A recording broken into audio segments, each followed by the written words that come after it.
안녕하십니까. 생방송 충북 오늘은 수요일 아침에 인사드립니다. 여러분 안녕하십니까? 네, 우리 충북의 주민등록상의 인구가 드디어 160만 명을 넘어섰습니다.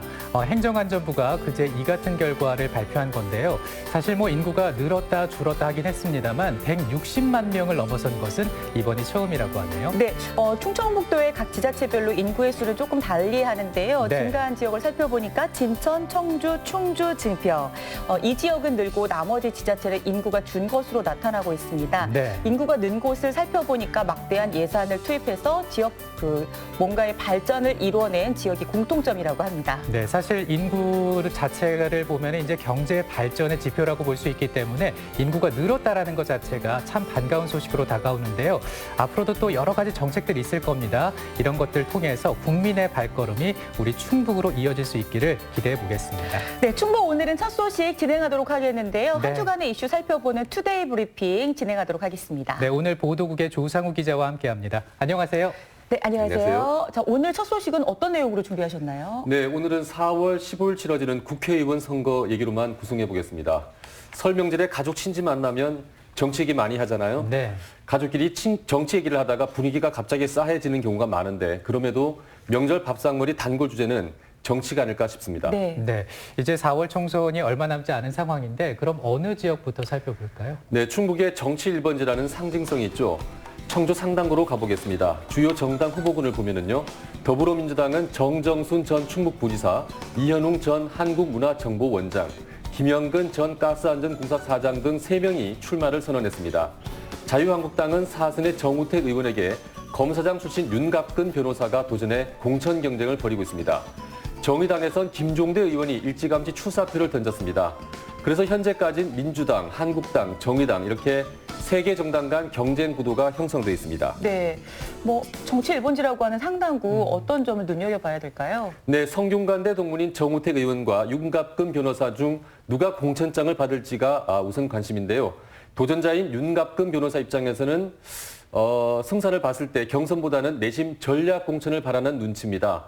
한국당 공관위가 설치됐기 때문에 아마 다음 달 초중순이면 큰 그림이 나오지 않을까 싶습니다. 네.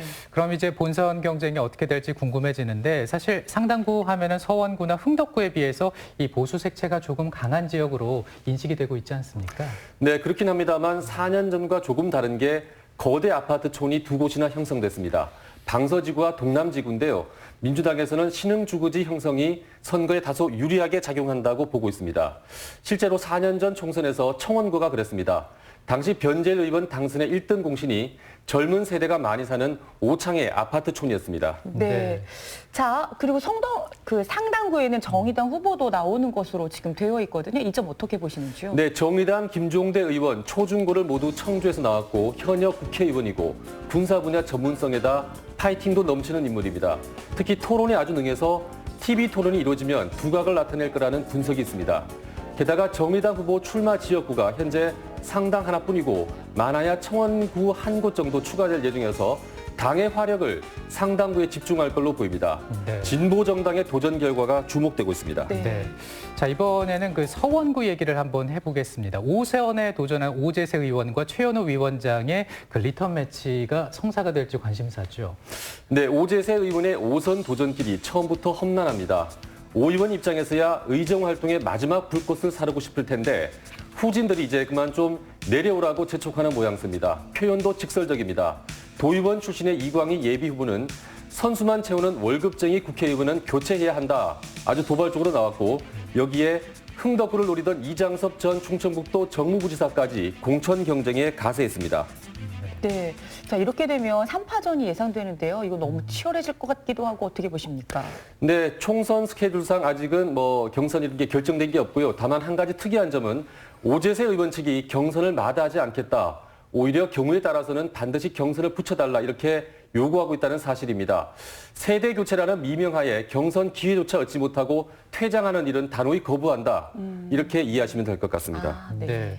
그렇다면 이제 한국당의 상황 궁금해지는데 최현호 위원장 다시 나오는 겁니까? 네, 현재까지는 최현호 위원장 입지가 아주 공고해 보입니다. 네. 만약에 공천을 받게 되면 6전 7기가 되는데 이걸 불굴의 의지로 봐야 할지 어떨지는 유권자 각자의 몫이 될 것 같습니다. 네. 자, 이번에는 청원구로 가보도록 하겠습니다. 변재일 의원이 5선에 도전을 하네요. 네, 변재일 의원, 오재세 의원과 마찬가지로 5선에 도전하는데 현재 처지는 180도 다릅니다. 당내 거센 도전에 직면한 오재세 의원과 달리 변재일 의원은 아직 당내 도전자가 없는 상태입니다.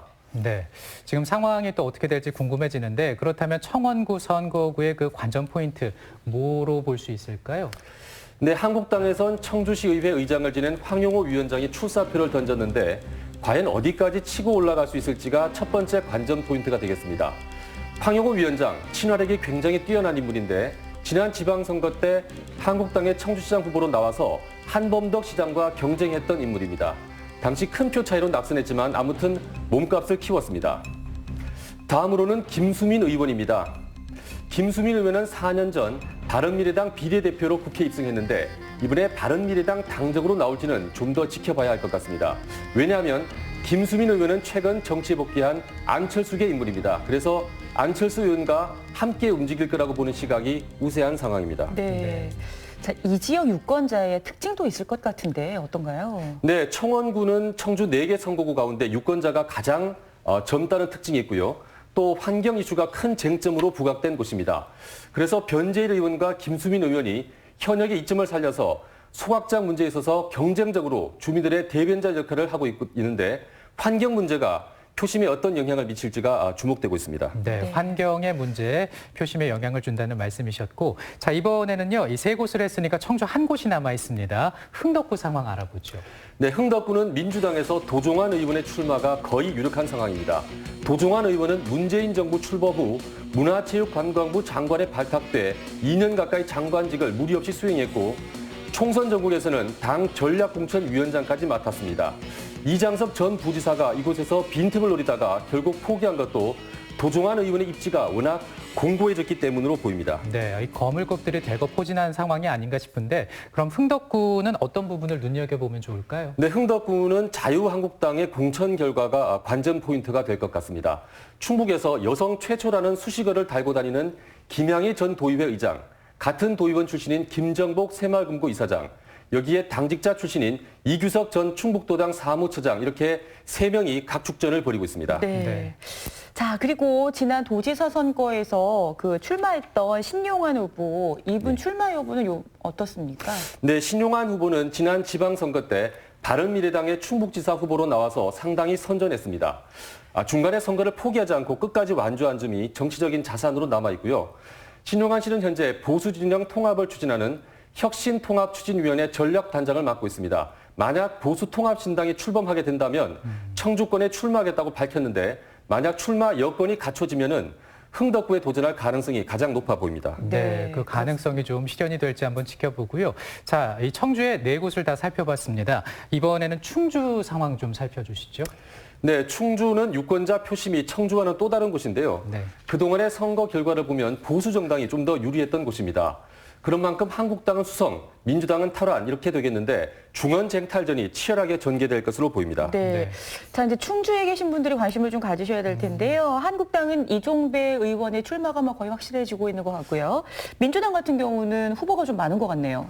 네, 한국당에선 이종배 의원에 맞설 당내 대항마가 보이지 않아서 이종배 의원의 3선 도전이 유력해 보입니다. 민주당은 한때 9명까지 거론됐었는데 현재는 대략 4명 정도로 좁혀진 것 같습니다. 면면을 보면은 김경욱 전 국토부 차관, 맹정섭 전 충주지역위원장, 박지우 충북도청 서울사무소 소장, 여기에서 충주에서 택시기사로 일하고 있는 박영태 예비후보 이렇게 4명이 되겠습니다. 네. 그렇다면 충주의 그 선거 구도나 어떤 그 대결 구도, 이슈, 어떤 것들을 좀 주목해 보면 좋을까요? 네, 만약 자유한국당의 이종배 후보 그리고 민주당 후보 이렇게 2파전이 된다면 민주당 후보 입장에서는 당연히 세대 교체, 인물 교체를 들고 나올 것 같습니다. 이게 얼마나 통할지는 한번 봐야겠고요. 한 가지 중요한 부분은 민주당 입장에선 후보를 최대한 빨리 확정하는 게 중요해 보입니다.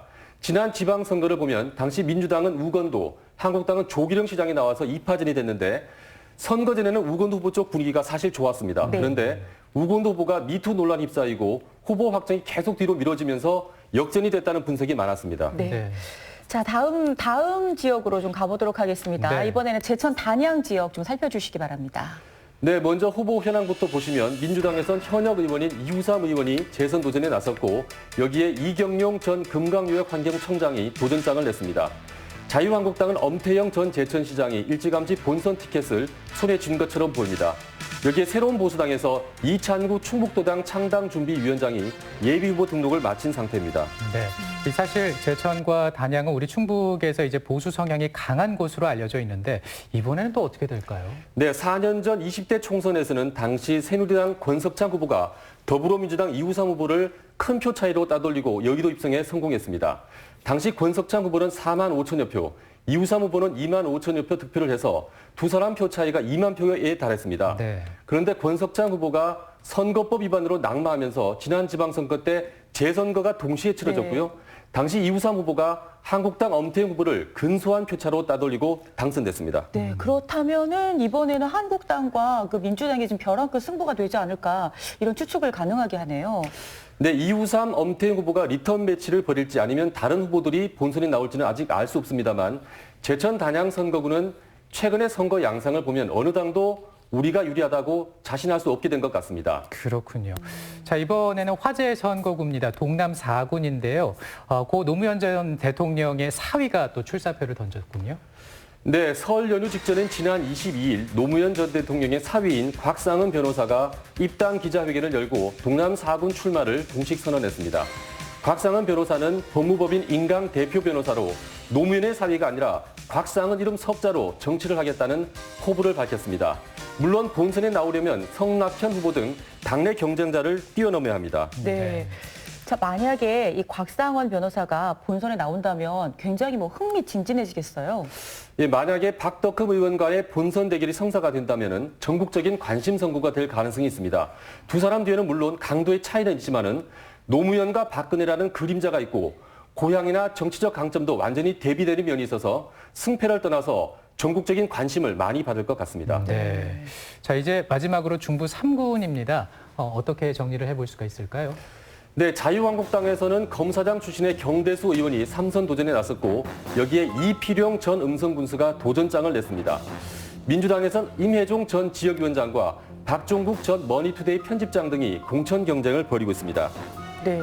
그 원래 중부 3구는 이모선 전 경찰청 차장의 출마 여부가 관심을 받았던 곳이었죠. 네, 진천 출신의 이모선 전 경찰청 차장, 민주당에서 상당히 공을 들여왔는데 결국 불출마를 선택했습니다. 수사권 조정 국면에서 검찰과 경찰의 고위직 출신 대결 구도가 될 거란 예측이 있었는데 불발됐습니다. 그렇지만 중부 3구는 여전히 예측 불허의 승부가 예상되는 곳입니다. 한국당 경대수 의원이 2번 연속 총선에서 이겼지만 지난 지방선거 땐 민주당이 증평, 진천, 음성 단체장 선거를 석권했습니다. 한국당에선 긴장을 늦출 수가 없고 민주당에선 누가 나와도 한번 해볼만 하다 이런 분위기가 있는 게 사실입니다. 네. 네.